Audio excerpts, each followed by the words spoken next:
Beijing promised to host the Winter Olympics for the low price of $3.9 billion. That would make it the cheapest games in 2 decades. But behind headlines of sustainability and savings is a catalog of spending that could actually land Beijing among the most expensive games in history.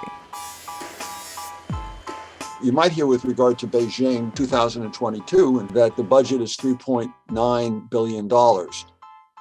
What does that mean? Almost nothing. We may never know some of the costs, but others are hiding in plain sight, like the artificial snow covering these mountains. We combed through news reports, press releases, and official documents and found more than $38 billion in spending related to the 2022 Olympic Games. We also found human and environmental costs that don't show up on any price tag at all. This is just one of 3 brand new Olympic villages that were built in the last few years to house thousands of athletes during the Games. It cost about $3.2 billion to build. Including the cost of just this village would nearly double the official budget. Of course, experts have long debated how to calculate the true cost of a mega event like the Olympics. The International Olympic Committee told Insider that the official budget doesn't include infrastructure like new trains or highways. But when China hosted the Summer Games in 2008, the country's own tally was $42 billion and included infrastructure like an airport terminal in Beijing. Later estimates put the total at over $50 billion. But Russia outdid China's spending on the 2014 Winter Olympics in Sochi. Beijing's official tally of $3.9 billion looks especially low when you consider that no games since London have cost less than $13 billion. But that's because the official budget includes very little beyond the cost of running the 19-day event. So, what's missing?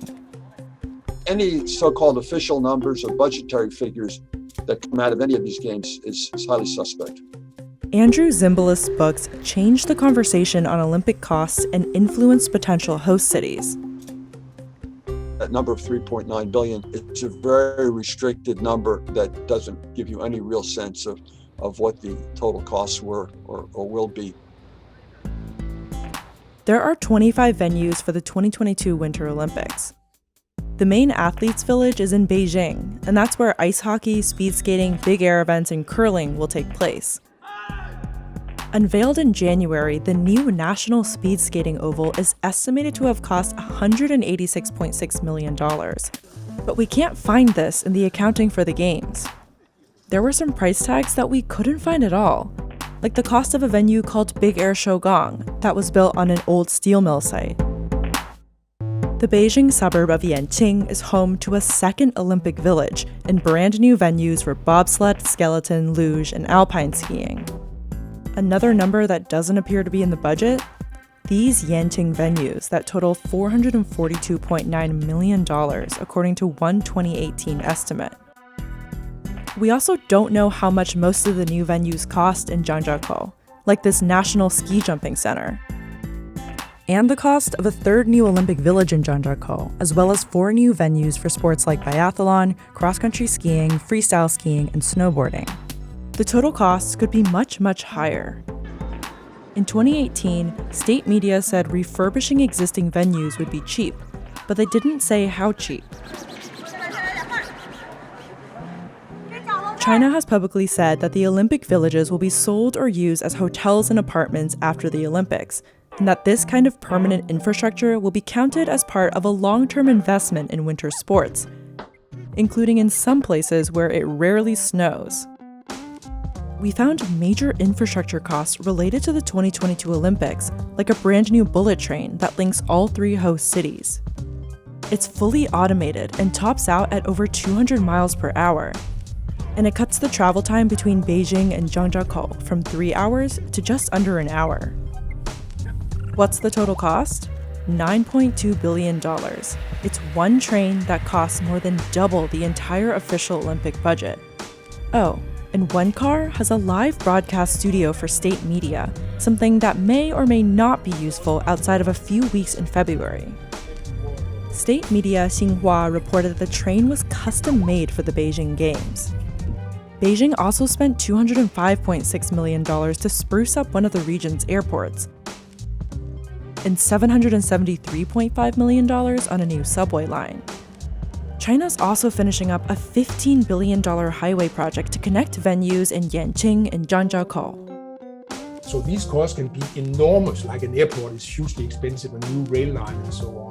Ben has authored numerous studies on Olympic costs that don't include major infrastructure because those expenditures are decided by the host city. Often these costs, they would be done anyway. President Xi Jinping visited Olympic venues before the Games. 顺利举办即成功，就是实实在在把这个奥运会办好，而且真正体现出我们讲的绿色、安全、简约，就是精彩，就是成功。 But a Green Olympics may not be so simple.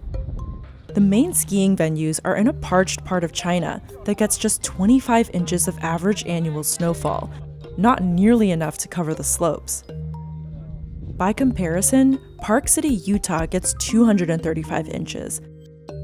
That's where Salt Lake City's Olympic giant slalom was held. Snowmaking for the Olympics would require 500 million gallons of water, according to one estimate. They're going to be diverting water away from the agricultural uses in order to make the artificial snow. Those environmental costs are not going to be included.